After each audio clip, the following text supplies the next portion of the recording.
जी, आप लोगों को स्क्रीन दिख रही है? मेरी आवाज भी क्लियर है? जी जी सर। चलिए फिर ठीक है। जी देख। तो ये है हमारा जो क्वेश्चन, ये है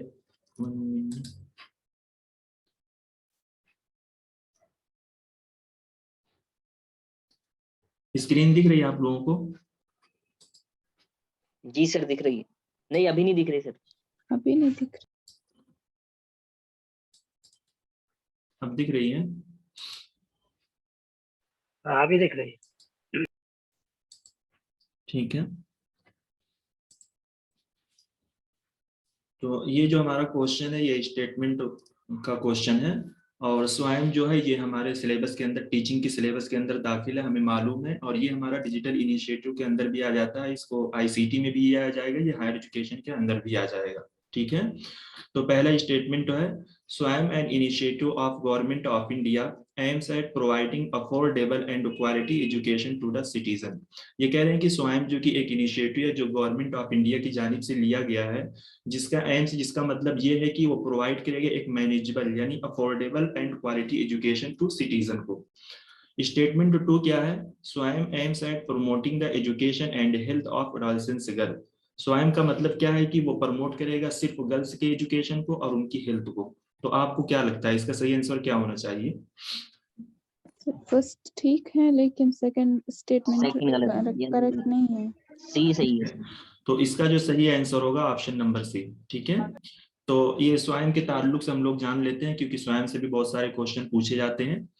तो स्वयं है क्या? स्वयं कह रहे हैं कि is a programme initiate by government of India and design to achieve the three cardinal principle of education. तो इसके जो थ्री कार्डिनल प्रिंसिपल है ये अभी इसी बार ये पूछे जा चुके हैं, इससे पहले भी ये कई मरतबा पीवाईक्यूज में ये सारी चीजें रिपीट हो चुकी हैं। ठीक है। तो स्वयं के जो थ्री कार्डिनल प्रिंसिपल हैं, यानी इसका जो बेस है, मतलब बोलते हैं ना कि एक लोगो होता है हर एक चीज का, जैसे यूजीसी का है या फिर इंडिया का है, सत्यमेव जयते, इस तरीके से बोलते हैं। यूजीसी का जो एक लोगो है उसको भी आप लोग देख लीजिएगा विकिपीडिया वगैरह में, साइंस लिबरेशन या इस तरीके से कुछ करके होगा। तो स्वयं का जो बेस है थ्री कार्डिनल प्रिंसिपल, उसकी ये यही है, एक्सेस, इक्विटी एंड क्वालिटी। यानी सबको एजुकेशन में एक्सेस मिले, बराबरी हो, इक्विटी हो, एंड एजुकेशन के अंदर सारे बच्चे क्या करें, क्वालिटी को हासिल करें। तो ये किसके जरिए लॉन्च किया गया? It was launch by Pranab Mukherjee on 9 जुलाई 2017। ठीक है। तो देखिए, एक हमारा स्वयं होता है, एक स्वयं प्रभा होता है। ठीक है। स्वयं प्रभा क्या है कि वो एक डीटीएच चैनल है, उसको हम पढ़ेंगे अगर उससे रिलेटेड क्वेश्चन आएगा तो। वो हमारा एक डीटीएच चैनल है। ठीक है। तो वो भी इसी टाइम लॉन्च किया गया था। ठीक है। यानी 9 जुलाई 2017 में स्वयं प्रभा भी लॉन्च किया गया था, और स्वयं भी इसी टाइम लॉन्च किया गया था 9 जुलाई 2017 बाई प्रणब मुखर्जी के जरिए। तो इसमें ये स्वयं में होता क्या है, this is done through a platform that facilities hosting of all course टॉच in classroom from class 9 till post graduation.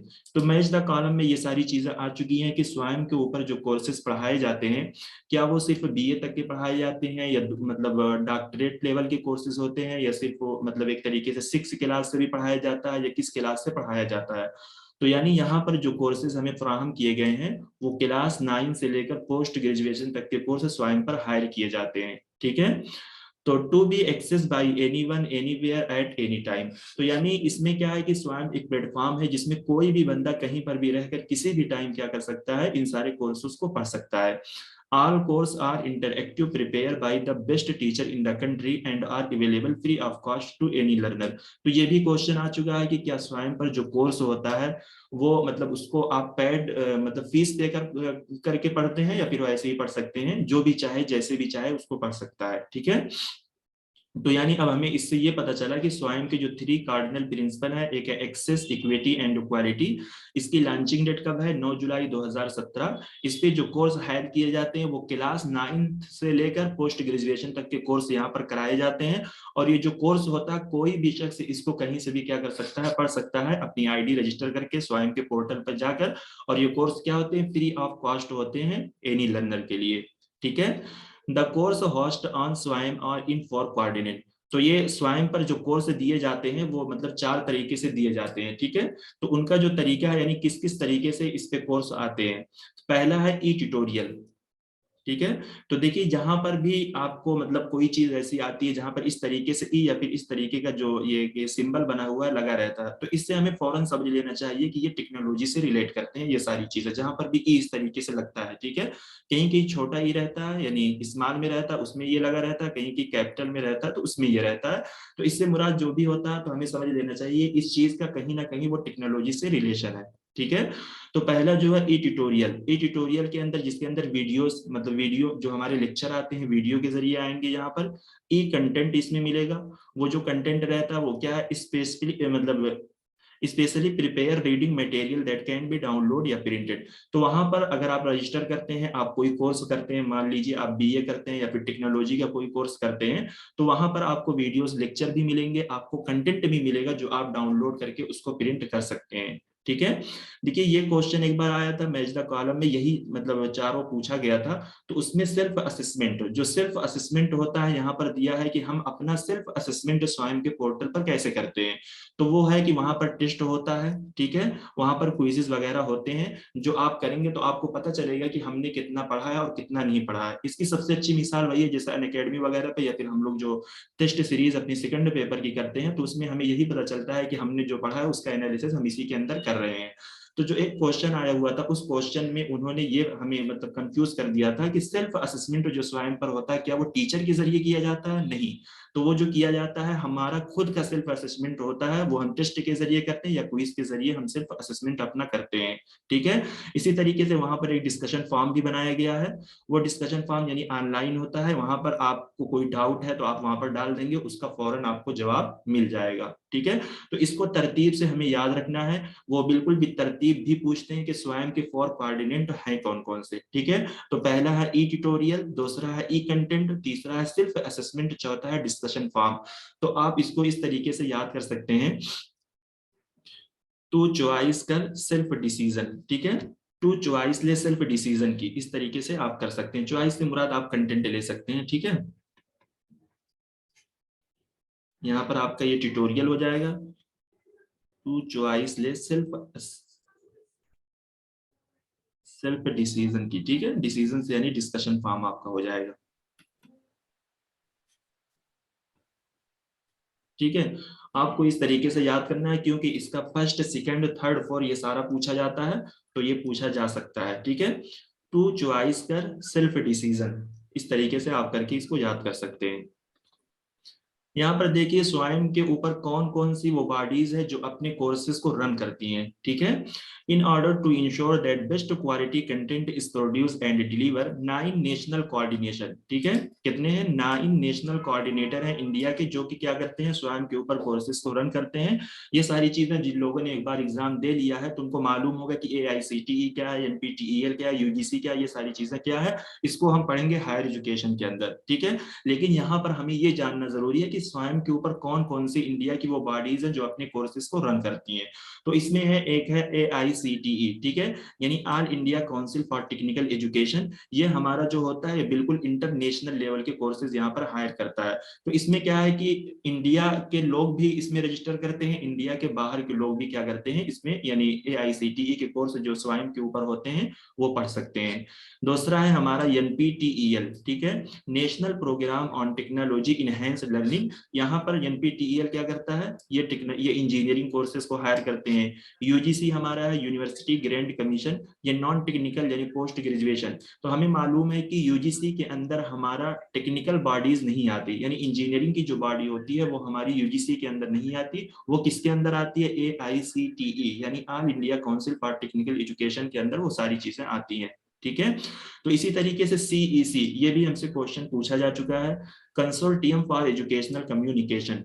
इसका फुल फॉर्म क्या है, कंसोर्टियम फॉर एजुकेशनल कम्युनिकेशन। तो कह रहे हैं कि इस पर जो कोर्सेज होते हैं ये अंडर ग्रेजुएट कोर्स को रन करता है। ये एक मतलब बुनियादी चीज है, लेकिन हमें मालूम होना चाहिए कि स्वयं के ऊपर ये पूछा गया है कि स्वयं के ऊपर वो कौन सी बॉडीज है जो अंडर ग्रेजुएट एजुकेशन को हायर करती है। तो वो CEC है यानी कंसोर्टियम फॉर एजुकेशनल कम्युनिकेशन। उसके बाद एक हमारा NCERT, national institute of open schooling, ये स्कूल एजुकेशन के लिए यानी जिस तरीके से हमारा इग्नू होता है, इग्नू है जिससे हम लोग डिस्टेंस एजुकेशन करते हैं, लेकिन वहां पर हम लोग क्या करते हैं मतलब एक तरीके से बैचलर करते हैं, वहां से हम लोग PhD भी कर सकते हैं डिस्टेंस से। लेकिन NIOS से हम लोग क्या करते हैं, इससे हम लोग स्कूल लेवल का एजुकेशन करते हैं। ये हमारा एक NCERT है, national council of education research and training. तो ये भी स्कूल एजुकेशन के लिए, लेकिन यहाँ पर ये हमारा वैसा है जो ये हमारी बॉडीज चलती हैं बर वक्त स्कूल की। इग्नू है इसी तरीके से, Indira Gandhi national open university, ये आउट ऑफ स्कूल स्टूडेंट, यानी वही है कि जो लोग स्कूल रेगुलर नहीं जाते हैं उनके लिए है। लेकिन ये भी, ये बॉडी जो हमारी इग्नू है, डिस्टेंस एजुकेशन की ये एक यूनिवर्सिटी है जो कि इंडिया की ये सेंट्रल यूनिवर्सिटी मानी जाती है और सबसे बड़ी मानी जाती है डिस्टेंस एजुकेशन के लिए। तो ये भी क्या करती है, स्वयं पर कोर्सेज को रन करती है। उसके बाद एक बॉडीज हमारी है IIMB, Indian institute of management Bangalore, ये मैनेजमेंट स्टडी से रिलेटेड कोर्सेज को हायर करती है।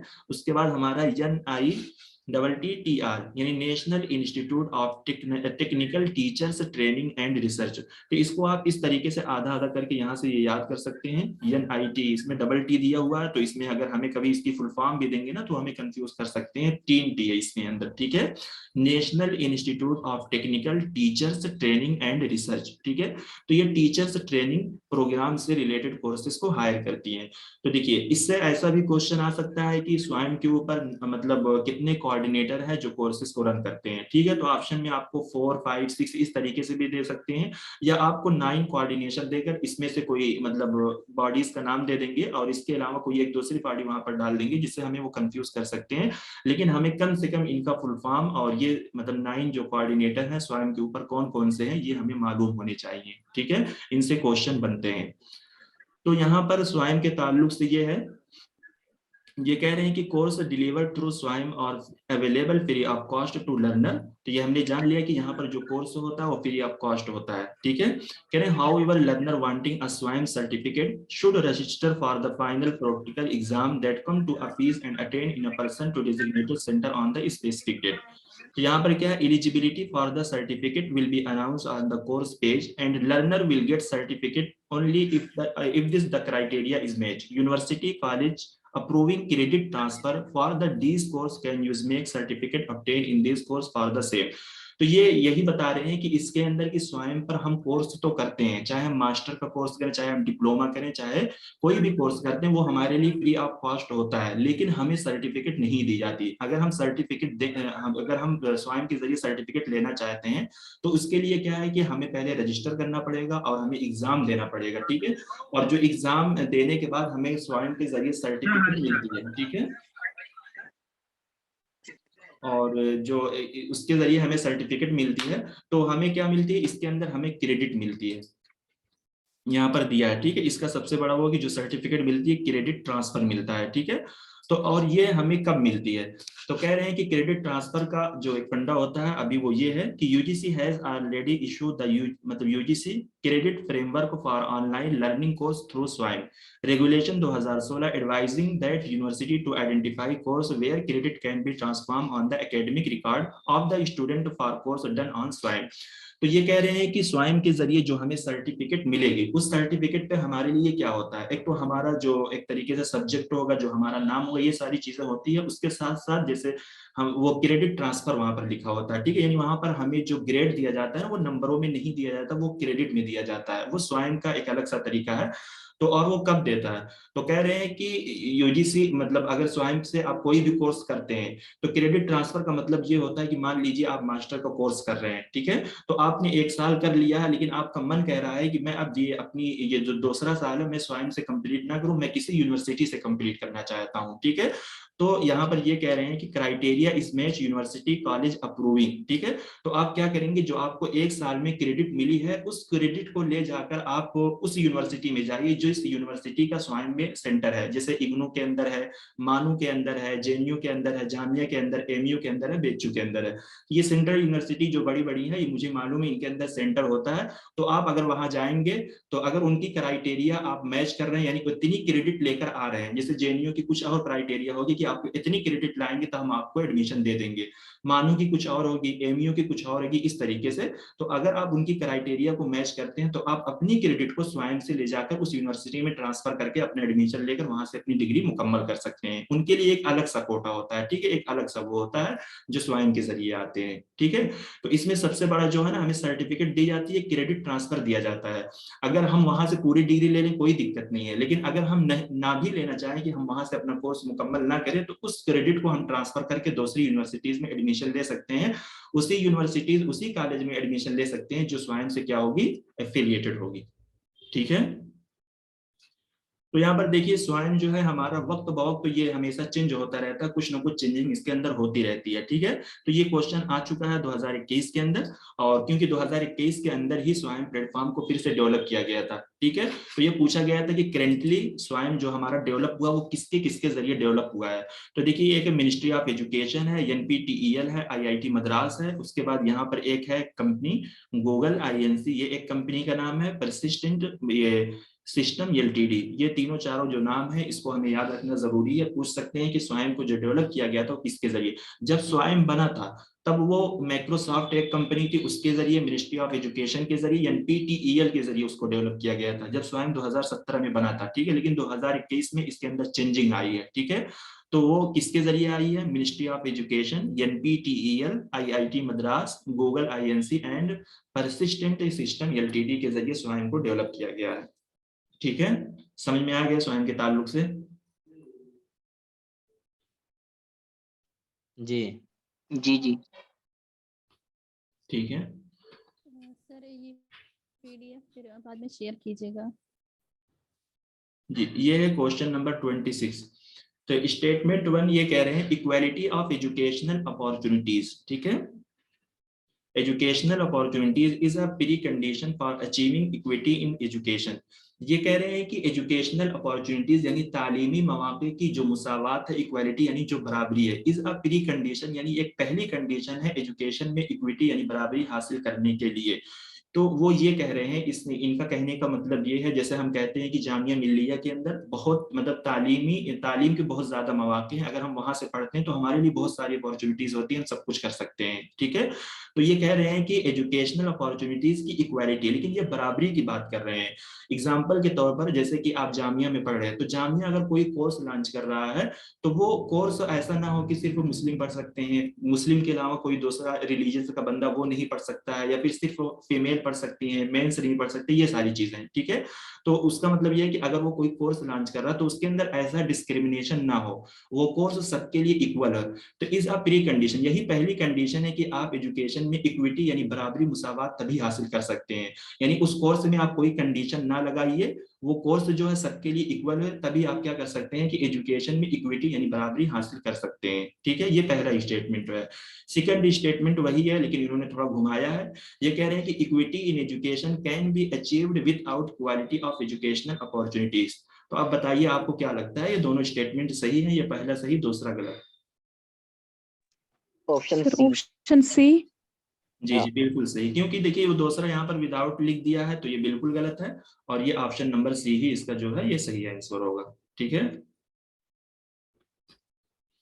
तो देखिए इसका यही कह रहे हैं, the notation that there should be equality of opportunities in education where everyone has fair and equal access to a good quality education regardless of social background, race, gender और religion, and where people achieve success in education according to their effort and ability free of any form of discrimination। तो ये वही कह रहे हैं कि जो मतलब अपॉर्चुनिटीज होती है इक्वालिटीज की, उसके अंदर कोई मतलब बैकग्राउंड की कोई कैद ना हो, जेंडर की कोई कैद ना हो, रिलीजन की कोई कैद ना हो, सब कुछ कोई डिस्क्रिमिनेशन ना हो, सारे बंदे जो है बिल्कुल एक जैसे एक समान तो होकर एजुकेशन को मतलब सीख सकते हैं, एक जैसे रहकर पढ़ें। ठीक है, तो ये है क्वेश्चन नंबर 27। ये है क्या, which of the following are objective of a performance appraisal system. ठीक है, उस दिन एक क्वेश्चन आया था परफॉर्मेंस अप्राइसल सिस्टम की कैरेक्टरिस्टिक्स यानी खुसूसियात पूछी गई थी। ठीक है, तो इस क्वेश्चन पे आने से पहले इसके ताल्लुक से हमें थोड़ा जानना जरूरी है। तो आइए ये देखते हैं कि परफॉर्मेंस अप्राइसल सिस्टम ये है क्या। ठीक है, तो ये कह रहे हैं कि performance appraisal is a systematic evaluation of the performance of employees and to understand the abilities of a person for further growth and development. Performance appraisal is generally done in systematic way which are as follow। ये कह रहे हैं कि performance appraisal system कह रहे हैं कि एक सिस्टमेटिक इवैल्यूएशन होता है एम्प्लॉइज की परफॉर्मेंस का। लिहाजा उस दिन जो एक क्वेश्चन आया था आप लोगों को याद होगा, उसमें यही लिखा हुआ था कि teaching and non teaching staff, ठीक है। तो इसका मतलब क्या हुआ, टीचिंग भी कोई करता है तो एम्प्लॉई ही होता है टीचर। टीचर भी एक तरीके से यूनिवर्सिटीज का क्या होता है, एम्प्लॉई होता है, यानी जॉब करता है। तो यानी इसमें क्या होता है, परफॉर्मेंस अप्राइजल सिस्टम में एक सिस्टमेटिक तरीके से इवेल्युएशन होता है एम्प्लॉइज का, उसकी ग्रोथ का, और उस मतलब उसको अंडरस्टैंड किया जाता है। अगर उसके अंदर कोई कमी है और भी कुछ है तो उसका जो मैनेजर होता है या सुपरवाइजर जो होता है या एम्प्लॉयर्स जो होता है उसको एक तरीके से देखता है, उसको आगे बढ़ाता है, इसको इम्प्रूव करता है, उसकी कमियों को सुधारता है। तो वो यही कह रहे हैं, the supervisor measure the pay of employees and compare it with target and plan. The supervisor analysis the factor behind work performance of employees. यानी वही है कि सुपरवाइजर क्या करता है, एम्प्लॉइज की परफॉर्मेंस यानी उसका जो वर्क होता है उसको देखता है, उसके फैक्टर को एनालिसिस करता है कि यानी काम इसका कैसा है। The employers are in position to guide the employees for a better performance. यहाँ पर जो एम्प्लॉयर्स यानी इसका मतलब यही मालिक, आका, ठीक है, सुपरवाइजर ही मुराद है। यानी एम्प्लॉयर्स जो होता है इसमें क्या करता है, एम्प्लॉइज को गाइड करता है। ये यानी जो हमारे कारकुनार होते हैं, जो उम्माल होते हैं, जो करने वाले होते हैं, एक बेटर परफॉर्मेंस के लिए उनको गाइड करता है। ऑब्जेक्टिव ऑफ परफॉर्मेंस अप्राइसल, ठीक है। अप्राइसल की ये इसके ऑब्जेक्टिव क्या होते हैं जो हमसे क्वेश्चन में पूछे गए हैं, ये मिला जुला कर सारी चीजें वही है। Performance appraisal can be done with following objective in mind: to maintain record in order to determine compensation package, salaries, raise etcetera. तो ये कह रहे हैं कि इसमें क्या होता है, जो एम्प्लॉइज होता है वो मतलब एक तरीके से ऑर्डर में इनकी सैलरीज का मतलब जो बढ़ना है, इनका जो मुआवजा होता है, इनका जो पैकेज होता है, इन सारी चीजों को क्या करता है, इसका जो सुपरवाइजर होता है, जो बॉस होता है, वो मेंटेन करता है। To identify the strength and weakness of employees to place right man on right job. तो यहाँ पर जो सुपरवाइजर होता है वो एम्प्लॉइज की वीकनेस और उसकी मजबूतियों को परखता है, जानता है कि ये इसका मतलब इसकी राइट जगह क्या होगी, ठीक है, यानी इसकी ये क्या है कि ये जॉब के लिए सही है या नहीं सही है। इन सारी चीजों को क्या करता है यहाँ पर टीचर, ये जो बॉस होता है कंपनी का, वो देखता है परफॉर्मेंस अप्राइजल सिस्टम में। To maintain and access the potential in a person for growth and development, ये वही है। To provide a feedback to employees regarding their performance and related status. 5 में क्या, it serves as a basic for influencing working habit of the employees. यानी अगर हम देखें मिला जुला कर सारी चीजें यही है कि एक सिस्टमेटिक इवेल्युएशन होता है किसका, एम्प्लॉइज का, जहां पर मतलब जो एम्प्लॉइज होते हैं, जो काम करने वाले होते हैं, उनकी खूबियों को देखा जाता है, उनकी कमियों को देखा जाता है। अगर उसके अंदर कमी है तो उनको आगे बढ़ाया जाता है, उनको मेंटेन किया जाता है, उनके गाइड किया जाता है, उनके रिकॉर्ड क्या, ये सारी चीजें जो होती हैं परफॉर्मेंस अप्राइजल सिस्टम के अंदर डील की जाती हैं, ठीक है। तो अगर अब आप इस क्वेश्चन को पढ़ेंगे तो आप अभी इसका आंसर बहुत आसानी से निकाल सकते हैं। देखिए 1 में ये कह रहे हैं to help an employees in find out his या her own strength and weakness, ठीक है। सेकंड में कह रहे हैं to help in creating desirable organizational ethos. C में कह रहे हैं to help in identifying people for the purpose of motivating and training them for new rules. D में कह रहे हैं टू हेल्प इन डिस्टिंग्विशिंग, यानी ये जो फर्क पैदा करने वाली, इम्तियाज पैदा करने वाली चीज होती है, the non performers from performers, ठीक है, यहाँ पर दिया हुआ नॉन परफॉर्मर्स, ठीक है। To enable learners to understand the weakness in a system, यहाँ पर क्या दिया हुआ है, लर्नर्स दिया हुआ है। अब आप लोग बताएं इसका सही आंसर क्या हो सकता है। ये इंशाल्लाह आएंगे कल। ए सर। हाँ इंशाल्लाह बता देंगे, ठीक है सारी चीजें। Option A. जी जी बिल्कुल सही बताया आपने। तो ये जो होगा ये बिल्कुल ऑप्शन ए ही इसका सही होगा, क्योंकि यहाँ पर देखिए मैंने पहले भी निशान लगा दिया था नॉन परफॉर्मर्स, और हमें मालूम है कि अप्राइजल सिस्टम में एम्प्लॉइज का मतलब क्या होता है, वो परफॉर्म करेंगे, ठीक है, वो परफॉर्म करते हैं तो वो नॉन परफॉर्मर्स हो ही नहीं सकते। और यहाँ पर लर्नर दिया, इसके अंदर लर्नर का कोई लेना देना नहीं होता, ये सारी की सारी चीजें जो होती है हमारी एम्प्लॉइज से रिलेटेड होती है, ठीक है। तो परफॉर्मेंस अप्राइजल सिस्टम, तो अगर देखा जाए तो ये हमारी टीचिंग की सिलेबस से कहीं से भी ये रिलेट नहीं करता है, बट ऐसे जनरली क्वेश्चन आ जाते हैं, ठीक है। तो इसका जो सही आंसर होगा ऑप्शन नंबर 1,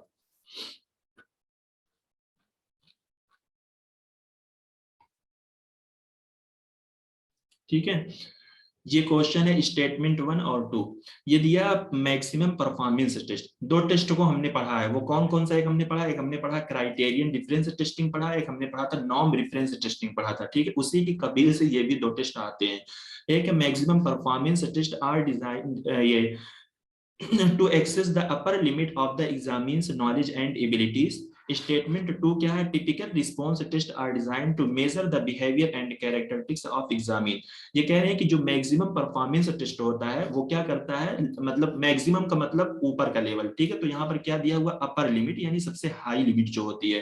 कह रहे हैं कि मैक्सिमम परफॉर्मेंस टेस्ट ये इसीलिए बनाया गया है जो क्या करता है, लर्नर्स की नॉलेज और उसकी एबिलिटी को जांचता है। एग्जामिन से मतलब इम्तिहान लेता है यानी जांचता है।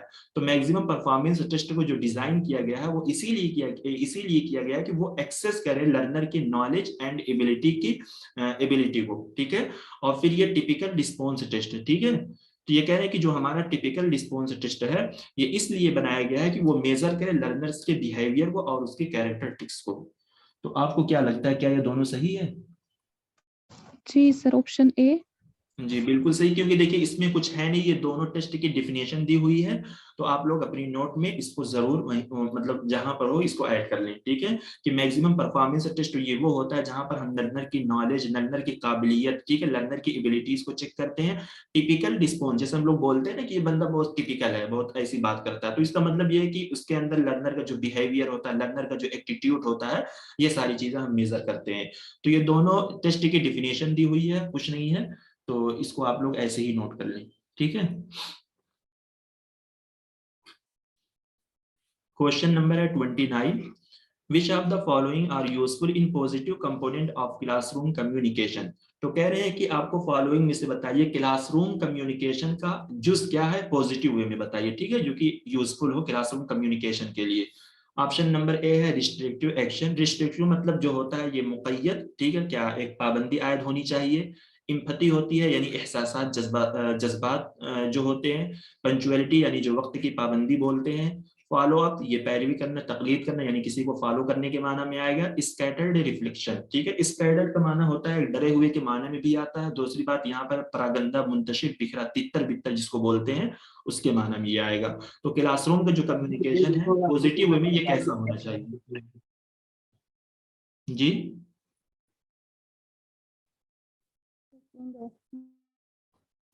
देखिए अगर हम देखते हैं यहाँ पर हमें पॉजिटिव वे दिया गया है, ठीक है। तो अगर यहाँ पर हमें मालूम है कि रिस्ट्रिक्टिव एक्शन, तो ऐसा कोई पाबंदी वाला या मुकय्यद, कोई कैद वाला ऐसा कोई कम्युनिकेशन नहीं होता है, ठीक है, क्लासरूम में। क्योंकि अगर ऐसा होगा तो फिर हमारा क्लासरूम का जो कम्युनिकेशन होगा वो मतलब एक पॉजिटिव वे में नहीं होगा, ठीक है, वो खतरनाक वाला होगा, वो एक इफेक्टिव वे में नहीं होगा, ठीक है। तो इसको हम ऐसे ही डिलीट कर सकते हैं, ठीक है। तो यहाँ से हम ए को डिलीट कर सकते हैं, यहाँ से हम डी को डिलीट कर सकते हैं। और अगर हमें कुछ मतलब समझ में नहीं आ रहा है, देखिए एक हमारा होता है इम्पति, एक हमारा होता है सिंपथी, ठीक है। दोनों अगर देखें मिला जुला कर दोनों का माना एक ही होता है, ठीक है। लेकिन इम्पति जैसे मैंने बोला था उस दिन की परसुएशन एक लफ्ज है जो कि कम्युनिकेशन के अंदर जब भी आता है वो भी हमेशा एक पॉजिटिव वे में यूज किया जाता है, ठीक है। इसी तरीके से इम्पथी का जो लफ्ज है ये भी कम्युनिकेशन के अंदर, क्लासरूम कम्युनिकेशन जो आपकी जो कम्युनिकेशन जो टॉपिक है उसके अंदर भी ये, उसके क्वेश्चन में ये लफ्ज घूम घूम कर आएगा, ठीक है। तो ये भी एक पॉजिटिव वे में दलालत करता है। सिंपैथी का मतलब ये है कि बोलते हैं ना किसी की सिंपैथी मतलब समेटना। जैसे कि मैं टीचर के सामने मैं गया हूँ, कुछ भी टीचर मुझे कह रहा तो मैं अपनी ही बात टीचर से कह रहा हूँ कि मतलब मेरे घर में ये परेशानी है, मेरे फैमिली में इनका इंतकाल हो गया, ये हो गया, वो हो गया, यानी मैं अपना ही रोना रो रहा हूँ, ठीक है। ताकि लोग मुझ पर क्या करें, रहम करें, ताकि लोग मुझ पर दया करें, ठीक है। सिंपैथी इसको बोलते हैं कि ये गया अपनी सिंपैथी वहां से समेट लाया। जैसे कोई छोटा होता है किसी बड़े के यहाँ जाता है तो मेरी इतने दिन से तबीयत खराब है, मेरे घर में खाने का ये नहीं, ये वो मतलब दीगर सारी चीजें होती हैं कि रोना हमदर्दी बोलते हैं। सर, हमदर्दी। जी जी बिल्कुल। और इम्पति जो होती है यहाँ पर बात तो वही होती है, ठीक है, यानी हम भी अपनी बात को रखते हैं, लेकिन यहाँ पर रोना रोने वाली बात नहीं होती, एक एहसासात जज्बात वाली बात होती है यहाँ पर, ठीक है। यहाँ पर बिल्कुल रोना रोने वाली बात होगी, एक तरीके से वैसी बात है भीख मंगनी वाली जो बात जिसको कहते हैं, ठीक है। लेकिन यहाँ पर एहसासात और जज्बात की यहाँ पर कदर की जाती है इम्पति के अंदर।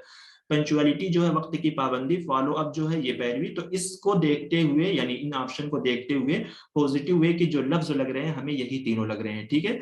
स्कैटर्ड जिसका माना डरा हुआ, बिखरा हुआ, मुंतशिर, परागंदा, तितर बितर, तो क्लासरूम का ऐसा कोई कम्युनिकेशन अगर होगा तो वो एक इफेक्टिव वे का कम्युनिकेशन हो ही नहीं सकता। क्योंकि अगर ऐसे आप बात को फैला फैला कर बोल रहे हैं और कर रहे हैं तो कोई आपका समझेगा ही नहीं कि आप क्या कहना चाह रहे हो, ठीक है। तो लिहाजा हम ई को भी यहाँ से डिलीट करेंगे। तो हमारा जो सही आंसर होगा ऑप्शन नंबर बी, ठीक है। जी सर। चलिए ठीक है। देखिए ये क्वेश्चन देखने में तो बहुत इजी लग रहा है, जो हमारा है क्वेश्चन नंबर 30। ये है क्या, in a learner centric approach a teacher should, कह रहे हैं कि लर्नर सेंट्रिक अप्रोच में एक टीचर को क्या करना चाहिए। ये लर्नर सेंट्रिक पूछा है, ठीक है, टीचर सेंट्रिक नहीं, लर्नर सेंट्रिक, यानी जहां पर लर्नर का रोल ज्यादा होता है। तो लर्नर सेंट्रिक अप्रोच में एक टीचर को क्या करना चाहिए। एग्जाम्पल है clarify concept by citing example. ये कह रहे हैं कि टीचर क्या लर्नर के कंसेप्ट को क्लियर करो एग्जाम्पल का हवाला दे देकर। डिमोस्ट्रेट इनसाइड द क्लासरूम, क्या टीचर बच्चों को यानी क्लासरूम के अंदर डिमोस्ट्रेट कर कर दिखाए यानी डेमो करके दिखाए। सी क्या है, explain concept by using advocate support material, क्या उसके कंसेप्ट को मतलब एक तरीके से एक्सप्लेन करे, मतलब ये एडुकेट सपोर्ट मटेरियल यानी अच्छे अच्छे मटेरियल का सपोर्ट करके यूज करके बच्चे के कंसेप्ट को एक्सप्लेन करे, उसको समझाए। डी में क्या है, फैसिलिटेट स्टूडेंट लर्निंग, क्या वो स्टूडेंट की लर्निंग को और बढ़ावा दे यानी उसकी लर्निंग को एक तरीके से आसान करे, कोई उसकी लर्निंग के अंदर कोई मुश्किल ऐसी चीज ना पैदा हो। तो इसका सही आंसर क्या होगा sir D. Sir option D. क्योंकि देखिए लर्नर सेंट्रिक अप्रोच है ना, क्योंकि इसमें जो होगा ना वो ज्यादा काम कौन करेगा, लर्नर करेगा। तो टीचर उसको ये सारी चीजें अगर करके बता देगा ना तो फिर वो कुछ करेगा नहीं। तो इसमें लर्नर क्या करेगा, फैसिलिटेट, इसमें टीचर क्या करेगा, स्टूडेंट की लर्निंग को फैसिलिटेट करेगा यानी बढ़ावा करेगा, उसकी मुश्किलों को कम करने की कोशिश करेगा, उसको बताएगा कि आप यहाँ से कर सकते हैं, ऐसी चीजें ये सही हो सकती है, यानी एक तरीके से परवान चढ़ाएगा जिससे स्टूडेंट क्या करे, अपने प्रॉब्लम का सॉल्यूशन खुद निकाले। ठीक है, तो इसका जो सही आंसर होगा ऑप्शन नंबर डी। देखने में हमें सारे अगर देखेंगे ए बी सी डी सारे पॉजिटिव वे में सारे ये एक तरीके से ऑप्शन लग रहे हैं, तो कभी कभी ऐसे क्वेश्चन आते हैं तो इसमें ज्यादा कंफ्यूजन होने लगती है। सर ये जो बाकी के 3 ऑप्शन है ये तो लर्न सेंट्रिक से हमारे है ही नहीं ना ये, नहीं जी बिल्कुल बिल्कुल। क्योंकि इनमें टीचर से मुताल्लिक है तो। हाँ तो ये तो है, मतलब हमें तो यहाँ चीजें समझ में आ जाती हैं, ठीक है, लेकिन यही सारी चीजें जब एग्जाम हॉल में आ जाती है ना तो पता नहीं क्या रहता है, वो सारी चीजें हम लोगों को क्लियर ही नहीं होती। हम लोग सोचेंगे इसमें जो सबसे अच्छा लग रहा है वही इसका सबसे अच्छा आंसर होगा। देखिए क्वेश्चन नंबर है 31। Which of the following intellectual characteristic in a teacher need nurturing in order to accomplish subjective well-being, leading to effectiveness in motivating and inspiring student of college level education? ठीक है, तो इसका इस सवाल का अगर हम समझे वो ये कहना चाह रहे हैं कि फॉलोइंग ये कैरेक्टरिस्टिक्स में से या खुसूसियात में से आप बताइए कि टीचर के अंदर वो कौन सी चीज आनी चाहिए जिसको वो परवान चढ़ाए, ठीक है, यानी जिसको वो आगे बढ़ाए, जिसको वो कामयाब करे, अकम्प्लिश, ठीक है। सब्जेक्टिव वेलबींग का मतलब वही होता है यानी जिसको फलाह यानी एक तरीके से कामयाबी की तरफ ले जाए, तो उसकी जो कामयाबी वो क्या लीड करे, ठीक है, वो यही लीड करे इफेक्टिवनेस मोटिवेशन के अंदर, और कॉलेज लेवल एजुकेशन के जो स्टूडेंट है वो उनको इंस्पायर करे, ठीक है, यानी जो टीचर की कामयाबी, जो टीचर की खुसूसियात है वो यही लीड करेगी, मोटिवेशन को लीड करेगी, और कॉलेज लेवल स्टूडेंट जो है वो उनको इंस्पायर करेगी, ठीक है, यानी उनको भी मोटिवेट करेगी। तो टीचर की वो कौन सी चीज है, कॉग्निटिव इंटेलिजेंस से रिलेटेड ये है, या इमोशनल इंटेलिजेंस है, सोशल इंटीग्रेशन है, या स्पिरिचुअल इंटेलिजेंस से रिलेटेड, ये क्या हो। इसके अंदर बहुत सारे कीवर्ड एकदम साफ तौर पर हमें दिख रहे हैं। देखिए कम्युनिटी हमें मालूम है, ये हमारा माइंड से रिलेटेड है जी।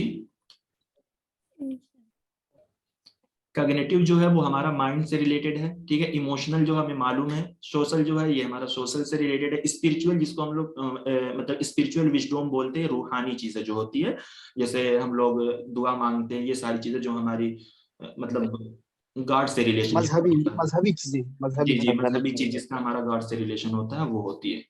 तो यहाँ पर क्या होगा, ये ऑप्शन ए सर ये लग रहा है, ऑप्शन ये लग रहा है। कॉग्निटिव जो है। नहीं देखिए ये देखिए यहाँ पर दिया है ना, एक बात आप लोगों को बताऊं, इमोशनल का लफ्ज, ठीक है, बी। जी देखिए यहाँ पर दिया हुआ मोटिवेशन दिया हुआ, मैंने कहा कि ना यहाँ पर देखिए मोटिवेशन दिया हुआ है, फिर उसके बाद यहाँ पर दिया इंस्पायर। तो ये सारी चीजें कैसे होती है, हम किसी से मोटिवेट होते हैं तभी तो इंस्पायर होते हैं, बोलते हैं ना। तो इमोशन तो वही होता है कि मतलब बहुत जल्दी हम इमोशनल हो जाते हैं किसी की बातों को सुनकर, कोई वीडियोस देखकर, कुछ भी हो, ये सारी चीजें। तो इसी वजह से ये पूछ रहा है कि यानी टीचर के अंदर वो कौन सी खुसूसियत होनी चाहिए जो लीड करे इफेक्टिवनेस मोटिवेशन के अंदर, ठीक है। और वो मोटिवेशन क्या है कि यानी कॉलेज लेवल स्टूडेंट इससे क्या हो जाए, इंस्पायर हो जाए। तो वो क्या है कि टीचर की इमोशनल इंटेलिजेंस है, यानी टीचर का इमोशनल, टीचर ऐसा हो कि बच्चों को इमोशन कर दे, मतलब जो भी हो, जैसे हम लोग मोटिवेट हो जाते हैं बड़े बड़े मोटिवेटर को सुनकर। तो यहाँ पर कीवर्ड देखिए, एक बात और बताऊं, जहाँ यहाँ पर मतलब ऐसे बहुत सारे क्वेश्चन आएंगे हमारी टीचिंग के अंदर, और एक वो होता है कम्युनिकेशन के अंदर। तो इमोशनल या फिर मोटिवेशन का कहीं पर भी लफ्ज मिलता है ना, तो आपको ये 3-4 लफ्ज मतलब आपको अपने जहन में रखना है, ये सारे मिला जुला कर वही माना देते हैं, एक ही लफ्ज है, ठीक है। मोटिवेशन होना, इंस्पायर होना, इमोशनल होना, इसका और भी दूसरा लफ्ज इस्तेमाल कर सकते हैं, लेकिन मैंने अक्सर देखा ऐसे क्वेश्चन में अगर होता है तो मोटिवेशन या इमोशनल ऐसा कुछ ना कुछ वहां पर जरूर यूज होता है, जिससे हम लोग क्या करते हैं, मिलाकर इसका आंसर आसानी से दे सकते हैं, ठीक है। तो इसका जो सही आंसर होगा वो ऑप्शन नंबर बी।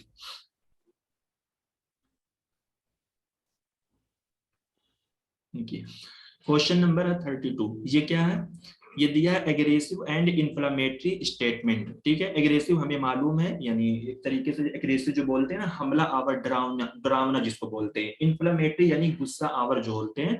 तो ये कह रहे हैं कि एक तरीके से एग्रेसिव एंड इन्फ्लामेटरी दोनों का मतलब ये है कि यानी गुस्सा वाराना अंदाज में की जो बात है टीचर की ना, aggressive and inflammatory statement by teacher make classroom communication academically effective. कह रहे हैं कि क्लासरूम कम्युनिकेशन में टीचर का जो खतरनाक वाली आवाज है टीचर की जो होती है, गुस्सा वाराना जो आवाज होती है, क्या वो क्लासरूम कम्युनिकेशन को इफेक्टिव बनाएगा। दूसरा ये कह रहे हैं कि choice of appropriate words lend credence to classroom communication process. दूसरे में ये कह रहे हैं कि अगर आप क्लासरूम कम्युनिकेशन प्रोसेस में अप्रोप्रिएट वर्ड की चॉइस करेंगे तो आपका क्लासरूम कम्युनिकेशन क्या होगा, एक बहुत अच्छा होगा, क्रेडेंस यानी एतमाद वाला होगा। तो क्या दोनों स्टेटमेंट सही हैं आपकी नजर में? सर ऑप्शन नहीं सर, ऑप्शन डी आएगा। क्या आएगा? B? Option D D D. जी लास्ट जी जी डी। बिल्कुल सही कहा आपने, क्योंकि जो यहाँ पर है ना, ये पहला गलत है, ठीक है। जी। क्योंकि देखिए यहाँ पर एग्रेसिव एंड इन्फ्लामेटरी, ये मतलब खतरनाक, कोई भी हो, चाहे टीचर हो चाहे स्टूडेंट हो, कहीं पर भी बोलता है ये अच्छा माना ही नहीं जाता, ठीक है। और अगर टीचर बोलेगा तो क्लासरूम कम्युनिकेशन एकदम खराब हो जाएगा, ठीक है, फिर लर्नर को मजा नहीं आएगा पढ़ने में। तो इसका जो सही स्टेटमेंट, ये सही आंसर होगा ऑप्शन नंबर डी, ठीक है। ये है क्वेश्चन नंबर 33।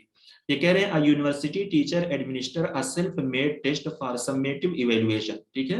यहाँ पर देखिए दिया हुआ समेटिव इवैल्यूएशन, तो इससे हमें ये भी पता चलता है कि जो हमारा समेटिव इवैल्यूएशन होता है वो एडमिनिस्टर बनाता है, और वो उनका खुद का बनाया हुआ टेस्ट होता है, ठीक है।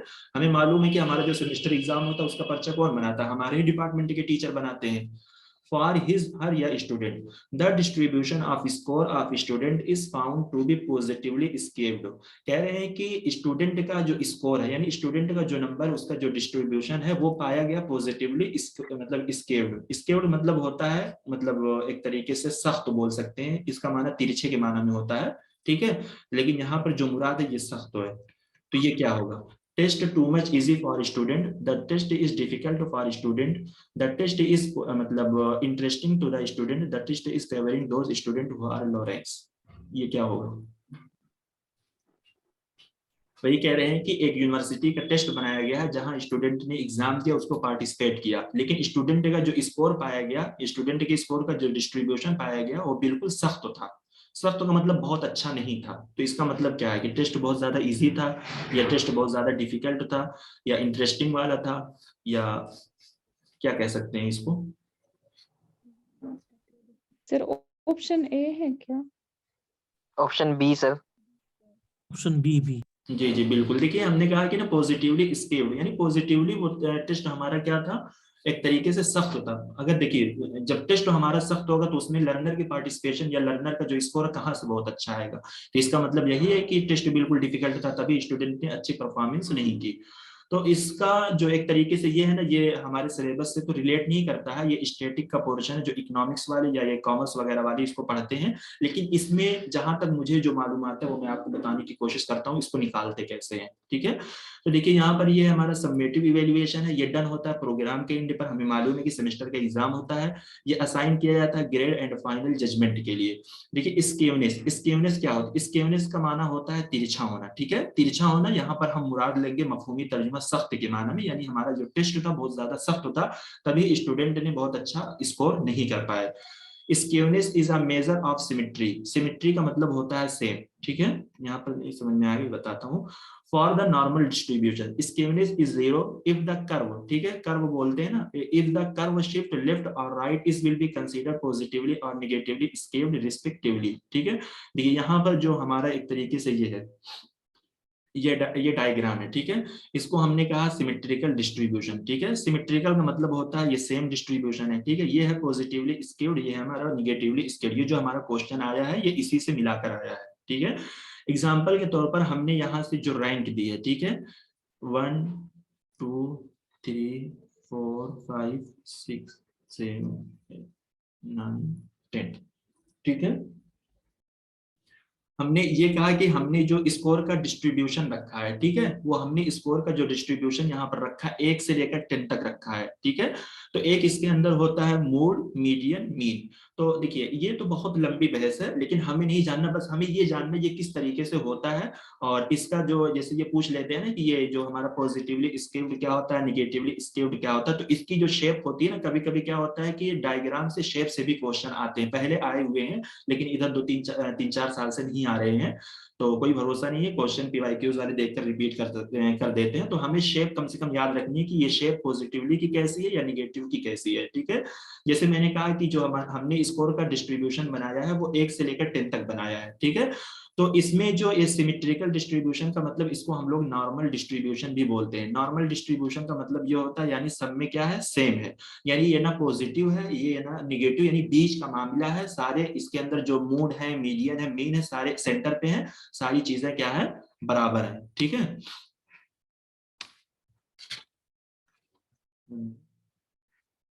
सारी चीजें जो है वो क्या है, बराबर है। तो इसके अंदर जो यहाँ पर देखिए ये लाइन आई है, तो इसमें हमने देख लिया है कि यानी मेजॉरिटी जो स्टूडेंट किया उन्होंने 5-5 नंबर लिया है, ठीक है। तो अगर हम देखें 5 नंबर जो है ये हमारा एक सेंटर का नंबर है, ठीक है। यानी एग्जाम्पल के तौर पर अगर 100 स्टूडेंट थे तो 100 स्टूडेंट में से जो 50 स्टूडेंट है उन्होंने 5-5 नंबर लिया, बाकी जो 25-25 के स्टूडेंट है उन्होंने क्या लिया, आधा इधर लिया, कोई मतलब 25 में से 1 2 3 4 लिए हैं, और 25 में से जो लिया है उन्होंने 6 7 8 9 10 लिया है, ठीक है। तो इसका मतलब ये कि ये 5 का जो हमारा नंबर है ये बिल्कुल सेंटर पे है, ठीक है।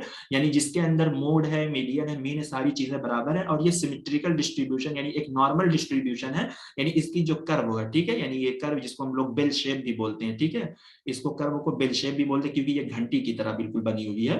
तो यानी ये इधर भी बराबर है, ये इधर भी बराबर है। इसमें देखेंगे ये इधर ज्यादा झुकी हुई है, इधर बिल्कुल कम है, लेकिन इसमें क्या है कि ये दोनों ओर की बिल्कुल बराबर है। इसी तरीके से हम कहते हैं कि ये नॉर्मल डिस्ट्रीब्यूशन है, यानी ये जो टेस्ट था ये सबके लिए नॉर्मल था, यानी इसके अंदर जो पढ़ने वाले बच्चे थे वो भी अच्छा नंबर लेकर आए हैं, और जो बीच के बच्चे थे वो भी अच्छा नंबर लेकर आए हैं, जो मुतवस्सित बच्चे थे वो भी अपने हिसाब से नंबर लेकर आए हैं, ठीक है। ये समझ में आ गया, ये सिमेट्रिकल डिस्ट्रीब्यूशन यानी ये सेम होता है सबके लिए, और ये एक तरीके से बहुत ज्यादा इसकी जो कर्व होती है हमें कर्व देखना है, ठीक है, यानी ये जो शेप बनी हुई है ना हमें यही देखना है, ठीक है, ये बराबर। सर एक बार वो क्वेश्चन जो आया है इसको डिफाइन कर दे और अच्छे से, क्योंकि इससे मैच करके वो समझ ही नहीं आया। हाँ अभी मैं बता रहा हूँ, ठीक है, इसको देख लीजिए। फिर उसके बाद ये पॉजिटिव स्केव्ड है, उसके बाद नेगेटिव स्केव्ड है, ठीक है। तो ये क्या होता है, जो हमारा पॉजिटिव वाला होता है, पॉजिटिव वाले में अगर देखिए यहाँ पर है 1, मैं देता हूँ 2 3 4, ठीक है। फिर उसके बाद मैं देता हूँ 5 6 7 8 9 10। तो पॉजिटिव वाला जो स्केव्ड है, हमें जो देखते हैं ना, हम इधर यही बराबर देखते हैं, ठीक है, मीडियन ही को देखते हैं, ठीक है। जैसे इसमें बना हुआ है इस डायग्राम में, तो इसमें जो चेक करते हैं ये हमसे रिलेटेड तो नहीं, लेकिन इसमें जो चेक करते हैं पहले मीडियन ही को उठाते हैं, ठीक है। तो जैसे इन्होंने यहाँ से जो मीडियन उठा लिया, ठीक है, तो हमारा जो मेन नंबर है यानी 5 6 7 8 ये हमारा ज्यादा नंबर है, ठीक है। तो यानी जो मेजर स्टूडेंट है वो यहाँ की जो है वो अच्छा नंबर नहीं ले पाए, वो फेल हो गए। इसका मतलब क्या है कि ये टेस्ट हमारा क्या था, डिफिकल्ट था। यहाँ पर कितने बच्चे पास हुए हैं, सिर्फ मतलब 1 नंबर के, 2 नंबर के, 3 नंबर के, यही 4 नंबर के बच्चे पास हुए हैं, लेकिन ये 5 6 7 8 9 10 यही जो हाईएस्ट नंबर होता है वो नंबर नहीं ले पाए। इस वजह से इसको हम लोग क्या बोलते हैं, पॉजिटिव स्केव्ड, यानी इसकी जो मतलब ये कर्व है, जो इसकी शेप है वो हमारी लेफ्ट की तरफ झुकी हुई है, ठीक है। तो ये हमेशा जो उठाते हैं ये मीडियन से उठाते हैं, उसके बाद मोड लेते हैं, उसके बाद हमारा मीन लेते हैं, ठीक है। मेरा यहाँ पर जो आप लोगों को बताने का मकसद है वो बस सिर्फ शेप दिखाने का मकसद है कि ये शेप को किस तरीके से झुकाते हैं और इसको निकालते कैसे हैं, ठीक है। तो ये वही है, देखिए यहाँ पर मीडियन से जब उठाया तो मीडियन के बाद की जितने मतलब जो बड़े नंबर है 5, 6, 7, 8, 9, तो ये बच्चे जो है ये फेल है, यानी ये बहुत अच्छा नंबर नहीं लेकर आ पाए, यानी ये कम नंबर लेकर आए। कम नंबर ले आने का मतलब ये है कि यानी टेस्ट हमारा क्या था, बहुत ज्यादा डिफिकल्ट था, इसलिए बच्चे अच्छा नंबर स्कोर नहीं कर पाए। ठीक है, अब उसके बाद अगर हम इधर से देखते हैं 1, 2, 3, 4, 5, 6, 7, 8, 9, 10, तो ये उल्टा जा रहा है, तो इसमें देखिए मीडियन उड़ गया है इधर से। ठीक है, तो इसमें उड़ गया है, तो इसमें जो बहुत ज्यादा मतलब बच्चे हैं निगेटिव मतलब निगेटिव स्केप्ड का मतलब ये होता है कि इसके अंदर जो मतलब मेजर बच्चे हैं वो अच्छा नंबर ला रहे हैं, यानी 6, 7, 8, 9 नंबर लेकर आ रहे हैं, और यानी ये वाले जो कम बच्चे हैं वो फेल हो रहे हैं यहाँ पर। तो इसका मतलब क्या हो गया कि ये टेस्ट क्या था, इजी था तभी ये लड़के अच्छा नंबर लेकर आ रहे हैं। ठीक है, और ये वाला क्या था, डिफिकल्ट था, इसलिए ये बच्चे अच्छा नंबर नहीं लेकर आ पा रहे हैं, और ये वाला टेस्ट हमारा क्या था, इजी था, इसलिए इसमें देखिए बच्चे जो है 6 नंबर, 7 नंबर, 8 नंबर, 10 नंबर लेकर आ रहे हैं, और कम वाले जो बच्चे हैं यानी वही सिर्फ फेल हो रहे हैं। ठीक है, तो बस इसको ये याद रखना है, जो हमारा निगेटिव स्केल्ड होता है वो ऐसे होता है, जो हमारा पॉजिटिव वाला होता है वो ऐसे होता है। ठीक है, आप लोग अपनी कॉपी वगैरह बना लीजिए, हो सकता है डायग्राम से पूछ सकते हैं कि ये किसका डायग्राम है। ठीक है, और जो सिमेट्रिकल डिस्ट्रीब्यूशन होता है इसको हम लोग नॉर्मल डिस्ट्रीब्यूशन भी बोलते हैं। ठीक है, इसको बेल बेल शेप भी बोलते हैं, बेल कर्व भी बोलते हैं, ये सारी चीजें इसको बोलते हैं। ठीक है, देखिए अगर हम क्वेश्चन देखें, क्वेश्चन भी यही कह रहे हैं कि एक university teacher administer a self made test for summative evaluation of his her student, तो ये ऊपर की बात हो गई है। ठीक है, ये वही कह रहे हैं कि एक यूनिवर्सिटी टीचर ने क्या बनाया, खुद टेस्ट बनाया समेटिव इवैल्यूएशन के लिए अपने स्टूडेंट के लिए। समेटिव इवैल्यूएशन का मतलब ये हो गया कि यानी फाइनल एग्जाम लेने के लिए टीचर ने क्या बनाया, टेस्ट बनाया। फिर कह रहे हैं कि the distribution of score of student is found to be positively skewed, कह रहे हैं कि जो स्टूडेंट का स्कोर पाया गया वो पॉजिटिवली स्केव्ड मतलब स्केव्ड पाया गया। ठीक है, यानी स्केव्ड का मतलब वही मैंने बताया तिरछे के माने में होता है, जैसे ये हमारी शेप जो है ये तिरछे के मानम गई कि नहीं, पॉजिटिव वाली शेप ऐसे ही बनी है ना, तो वो कह रहे हैं कि पॉजिटिवली स्केप्ड पाई गई, यानी बहुत ज्यादा झुकी हुई है। तो पॉजिटिव का जो हमने देखा था कि यहाँ पर 6 नंबर, 7 नंबर, 8 नंबर, 10 नंबर, ये सारी चीजें, तो उसने कहा कि पॉजिटिवली स्केप्ड पाया गया। तो हमें मालूम है कि पॉजिटिवली स्केप्ड जो कर्व होती है उसके अंदर जो ज्यादा नंबर आते हैं वो झुके हुए के पास आते हैं, यानी 6, 7, 8, 9। तो इसका मतलब ये है कि अगर ये पॉजिटिवली स्केप्ड पाया गया उसका स्कोर, तो बाकी इसका मतलब ये है कि ये टेस्ट हमारा क्या था, डिफिकल्ट था, तभी हमारे बच्चे अच्छा स्कोर नहीं कर पाए हैं। समझ में आया कि नहीं मैं क्या कहना चाह रहा हूँ? जी सर। सर एक कंफ्यूजन में ये है कि अगर पॉजिटिवली स्क्यूड बोल रहे हैं हम, तो उसमें हम कह देखिए रहे हैं कि बस एक फेल मिनट हुए एक ज्यादातर मिनट बच्चे। एक मिनट, देखिए अगर आपको समझ में नहीं आ रहा है, ठीक है, इससे बहुत सारे क्वेश्चन आए हुए हैं 2021 के अंदर, निगेटिवली का भी लफ्ज ये मतलब उठाकर क्वेश्चन पूछा गया है। ठीक है, तो अगर पॉजिटिवली स्केप्ड का मतलब ये है, बस इससे याद ये समझ लीजिए, अगर ये पॉजिटिव है तो इसका आप बरअक्स माना लेंगे कि यानी हमारा जो टेस्ट था वो डिफिकल्ट था, और अगर निगेटिवली स्केप्ड पूछा जाए तो इसका मतलब ये है कि हमारा जो टेस्ट था वो बहुत ज्यादा इजी था। ठीक है, ऑप्शन को देखते हुए। ठीक है, पॉजिटिवली स्केप्ड है तो इसका ये मतलब है कि टेस्ट बिल्कुल क्या है, test is difficult for student, और अगर निगेटिव यही पूछ दिया जाए तो इसका मतलब ये कि टेस्ट बहुत ज्यादा इजी था स्टूडेंट के लिए। एक दूसरे की जिद मान के चलते हैं। हाँ बिल्कुल बिल्कुल, यही जिद मान के चलिए। जैसे मैंने बताया ना कि दोनों की शेप ऐसे बनी हुई है, दोनों की सर शेप। सर एक तराजू की तरह मान लो, अगर इसमें इधर ज्यादा हो गए तो वो हमारा पॉजिटिव हो जाएगा, अगर इधर चले गए हाँ तो बिल्कुल, नेगेटिव हो जाएगा। लेकिन और हमें सेंटर कंफ्यूजन में हो रहे तो जाती है ना, हमें ज्यादा देखिए पॉजिटिव। बिल्कुल, हमें यही तो कंफ्यूजन हो जाती है, मतलब एग्जाम में अगर डायग्राम वगैरह कुछ भी दे देते हैं, और ऐसा नहीं कि ये जब देंगे तो हम लोग कंफ्यूज हो जाते हैं।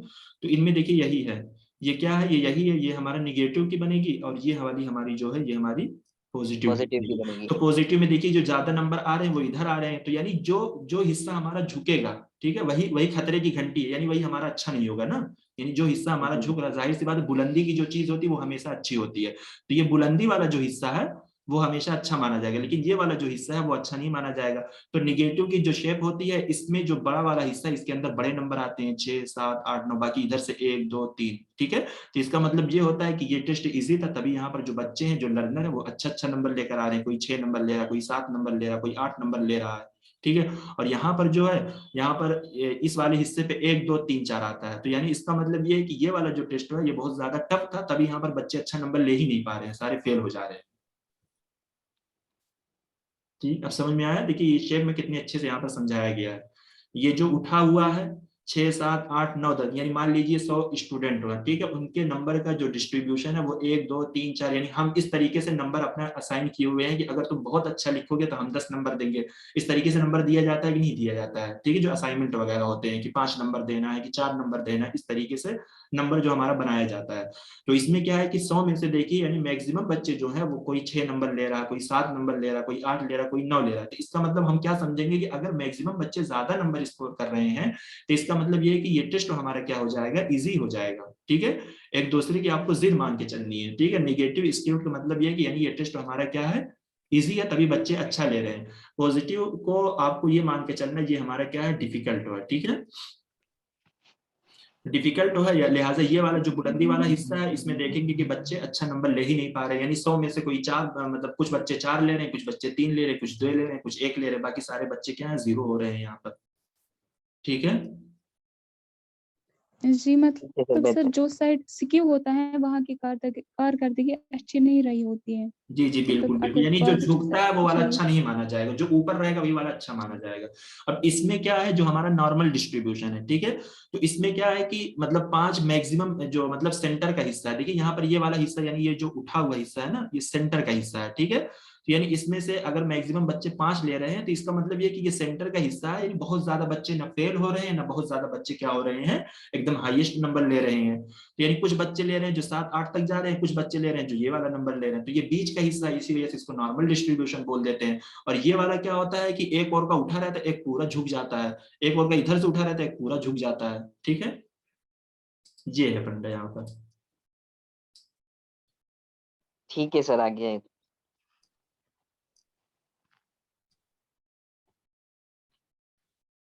ठीक है, ये हमारा क्वेश्चन नंबर है 34।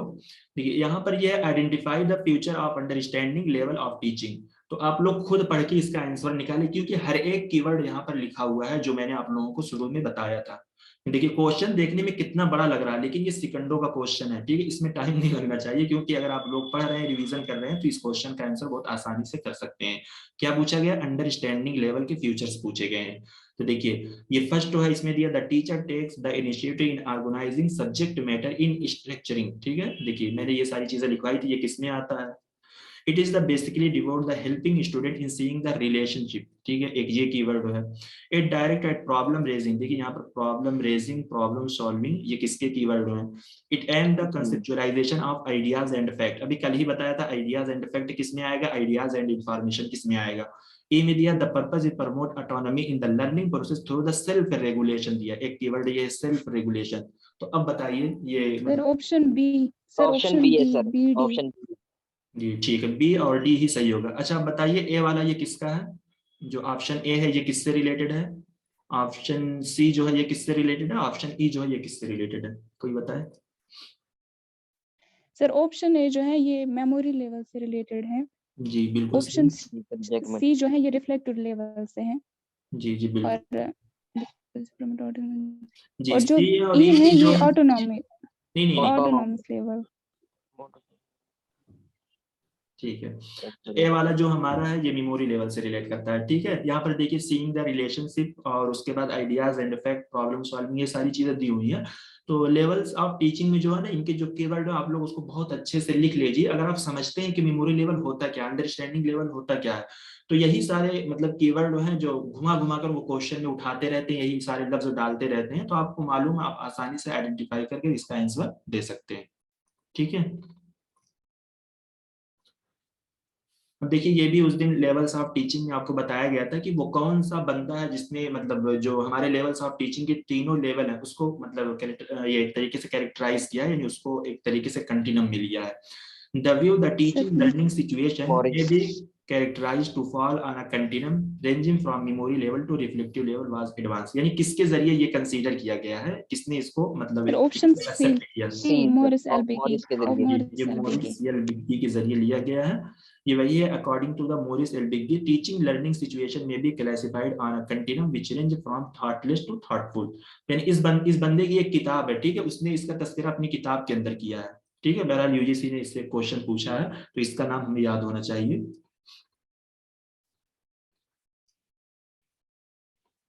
ठीक है, अब ये है मैच द कॉलम का क्वेश्चन है। ये क्वेश्चन है मतलब इजी है, इसको आप लोग बताएं। पहला दिया प्लानिंग अगर आप करेंगे तो उसकी खुसूसियत मतलब क्या करेंगे, अगर कोई चीज ऑर्गेनाइज करना चाहते हैं। मोटिवेटिंग, देखिए अभी मैंने बताया है कि मोटिवेटिंग जब भी आएगा तो वहां पर क्या क्या लफ्ज आएगा। कंट्रोलिंग एंड ऑब्जेक्टिव, तो ये बताइए। It involve feedback of result and follow up to compare accomplishment. It involve engagement. It involve bring together resource and people. It involve setting goal and objective. Planning में आप सबसे पहले क्या करेंगे, अगर आप किसी चीज का प्लान करना चाहते हैं तो आपके जहन में क्या आएगा सबसे पहले, कुछ तो आप करेंगे अगर किसी चीज के आपके अंदर sir planning. Option 3, sir option number 3, नहीं, ऑप्शन नंबर 3 नहीं होगा। 4, नहीं सर देखिए, ऑप्शन नंबर 4 और प्लानिंग में फोर हम आ जाएगा सर। रिसोर्सेज एक नहीं साथ देखिए, करेंगे, इसका जो उसमें सही आंसर है वो है ऑप्शन नंबर 1। ठीक है, हम प्लानिंग को लेंगे ऑप्शन नंबर 4 से। देखिए अगर हम कोई चीज प्लान करते हैं तो सबसे पहले हम उसका गोल, उसका जो मकसद होता है उसको हम सेट करते हैं। ठीक है, प्लानिंग में हम सिटिंग भी करते हैं। प्लानिंग में अगर हम कोई चीज प्लान करते हैं, कहीं पर टूर पे जाना चाहते हैं तो उसकी हम सिटिंग बनाते हैं ना, सबसे पहले कहाँ जाएंगे, क्या घूमेंगे, क्या खाएंगे, क्या पहनेंगे, ये सारी चीजें होती हैं। मतलब इजी था एकदम। तो प्लानिंग में सबसे पहले क्या है कि setting goals and objective. Organising में हम क्या करेंगे, बी का 3 है। ठीक है, ऑर्गेनाइज करने में सबसे पहले देखिए हम क्या करते हैं, it involve bring together resource and people. कोई चीज हम ऑर्गेनाइज करते हैं तो लोगों को, अब जो हमारे पास उसका रिसोर्स होता है, तो रिसोर्स की कहीं ना कहीं ऑर्गेनाइज करने में रिसोर्स की बहुत ज्यादा जरूरत होती है। अगर आप कोई सेमिनार वगैरह करना चाहते हैं, किसी को बुलाना चाहते हैं, तो उसके लिए आपको रिसोर्स और भी दीगर सारी चीजें जो होती है आपको इकट्ठा करना पड़ेगा। ठीक है, अगर आपको नहीं समझ में आ रहा था तो आप सी को अगर 2 से मिलाते तब भी आपका आंसर निकल सकता था। ठीक है, मोटिवेशन, देखिए एक लफ्ज है ये इंगेजमेंट, तो इसका मफहूमी माना ये सब दे रहे हैं। It involves engagement. मोटिवेशन में क्या होता है, इंगेजमेंट होती है और क्या होती है, यानी बहुत ज्यादा बढ़ जाते हैं, मोटिवेट इतना हो जाते हैं कि आज से हम पढ़ना शुरू कर देंगे। ये सारी चीजें होती है ना, इंगेजमेंट, इतना खतरनाक इंगेजमेंट आ जाता है एक ही दिन के अंदर। तो देखिए मोटिवेशन है यहाँ पर, वही आ जाएगा, इंगेजमेंट आ जाएगा। उधर एक लफ्ज लिखा हुआ था उसमें इंस्पायर लिखा हुआ था। ये सारी चीजें घुमा घुमा कर यही लफ्ज आते हैं। ठीक है, तो कंट्रोलिंग एंड ऑब्जेक्टिव दिया है, इसको आप डी से 1 से मिला देंगे। लामहला अगर आपका 1 से 2 से मतलब किसी से भी मैच खाता है ऐसे ऑप्शन में तो आप बना सकते थे। सी को अगर आपने 2 ही से मैच कर लिया तब भी आपका सारा ऑप्शन जा सकता था, क्योंकि सी का 2 सिर्फ एक ही में मैच। ठीक है,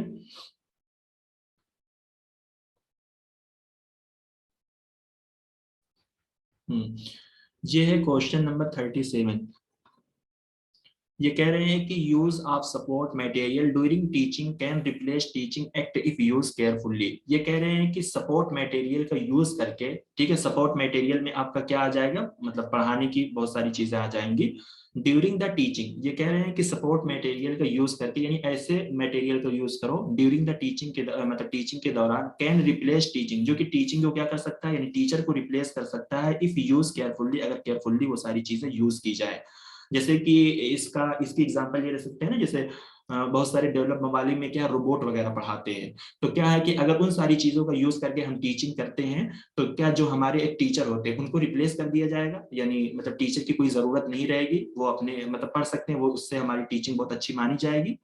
स्टेटमेंट 2 ये है कि online method are effective supplement for improving the quality of teaching and learning. तो आपको क्या लगता है? Sir option D first correct नहीं है। नहीं देखिए, आप इसका इसका जो सही ये आंसर होगा ऑप्शन नंबर डी होगा। इसका जो ऑप्शन ये ए है जो ये बिल्कुल इनकरेक्ट है।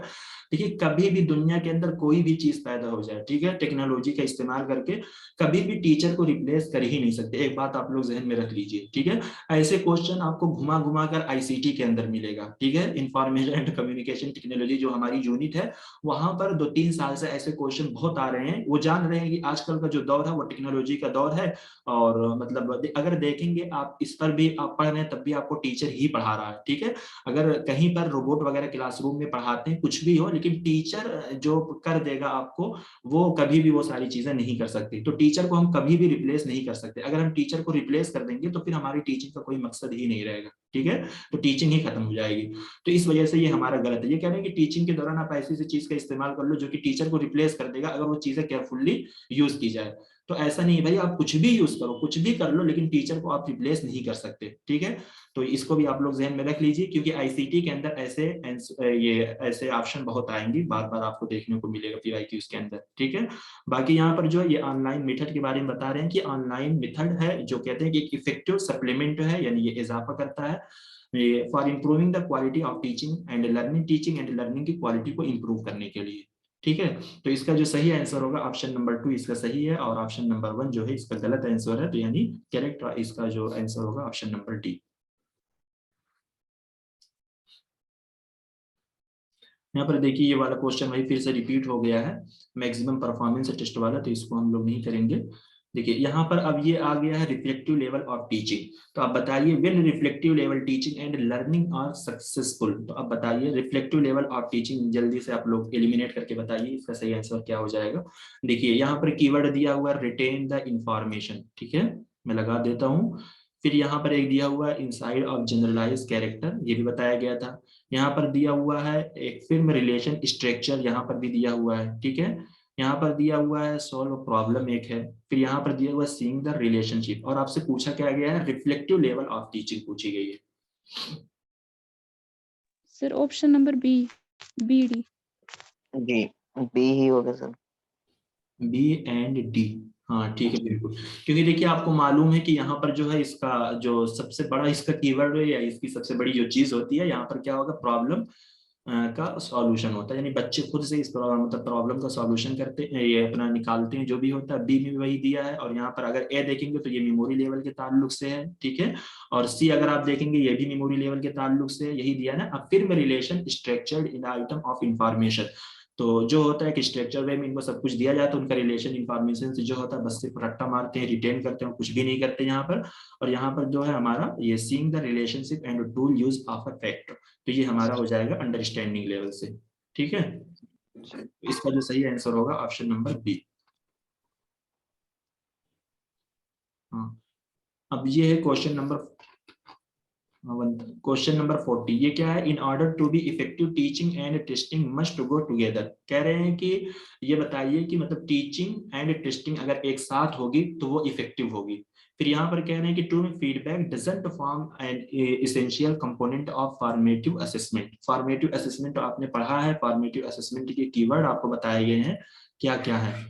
तो देखिए वही सारे कीवर्ड क्या हमें क्वेश्चन को करने में कितनी हेल्प मतलब होती है सारे, अगर हम अच्छे से अगर समझते हैं, हम मतलब समझते हैं कि फॉर्मेटिव असेसमेंट का मतलब क्या होता है, मतलब समझ के हम उसका कीवर्ड निकाल के हम लिख कर मतलब एक तरीके से एक जगह कर लें, तो उससे हमें बहुत फायदा होता है। तो इसका सही आंसर क्या होगा? Sir option C. हाँ बिल्कुल, क्योंकि देखिए ऑप्शन सी ही रहेगा सर। जी ये तो बिल्कुल सही है, ये कहने की टीचिंग और टेस्टिंग अगर एक साथ होगी, जाहिर सी बात हम पढ़ें तो हमारा एक तरीके से एग्जाम भी होना चाहिए उसके साथ साथ कि हमने क्या लर्न किया है, ठीक है। तो ये तो बिल्कुल सही है, लेकिन ये कह रहे हैं फीडबैक डजंट फॉर्म, भाई फॉर्मेटिव असेसमेंट का फीडबैक और इम्प्रूवमेंट, ठीक है, यही तो सबसे बड़ा कीवर्ड है, यही तो सबसे बड़ी चीज इसके अंदर होती है। हमें फीडबैक दिया जाता है इसके अंदर, यहाँ पर मतलब टीचर अपने आप को खुद भी इवेल्युएशन कर लेता है, टीचर को भी फीडबैक मिलता है, स्टूडेंट को भी मिलता है, कि यानी जो टीचर आपके अंदर महारत पैदा कर रहा है, आपको बार बार इंप्रूव करने की कोशिश कर रहा है, चाहे क्विज के जरिए, डिस्कशन के जरिए, तो वो भी तो अपने आप को समझेगा कि मैं इसको करवा पा रहा हूँ कि नहीं करवा पा रहा हूँ, ठीक है। तो ये इसका मतलब सबसे मेन एक तरीके से कंपोनेंट होता है, जुज होता है, तो ये बिल्कुल गलत हो जाएगा। बाकी आपका ऑप्शन नंबर जो है ये भी सही है, ठीक है। तो चलिए आज की क्लास को यहीं पर खत्म करते हैं। Okay sir. Sir hello.